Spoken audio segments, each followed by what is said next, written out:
এখনো কিন্তু 3টা বড় বড় ভূমিকম্প আসা বাকি আছে। আপনাকে একটা কওমের কথা বলি, এই যে শুআয়ব আলাইহিস সালামের কওম, যাদেরকে মাপে কম দেওয়ার কারণে আল্লাহ পাক ধ্বংস করেছেন। কোন কারণে? মাপে কম দেওয়ার কারণে।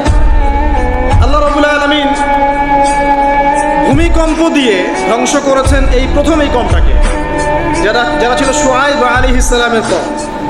তাদের অপরাধ খুব বড়সড় ছিল না, কিন্তু আপনি দেখেন তারা শিরকের পাপ করতো, ঠিক আছে, এই পাপটা মোটামুটি ধ্বংসপ্রাপ্ত সব কমই করেছে।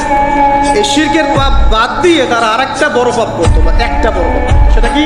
তারা মাপে কম দিত, অন্যদেরকে ঠকাতো, মানে জনগণের সম্পদ লুট করে মাপে কম দিত। এই একটা কারণে আল্লাহ পাক শুআয়ব আলাইহিস সালামের কওমকে পুরো ভূমিকম্প দিয়ে ধ্বংস করে দিয়েছে। আমি আপনাদেরকে জানিয়ে রাখি যে আমি যেহেতু আখিরুজ্জামান স্টাডি করেছি বা করছি, এখনো কিন্তু 3টা বড় বড় ভূমিকম্প আসা বাকি আছে।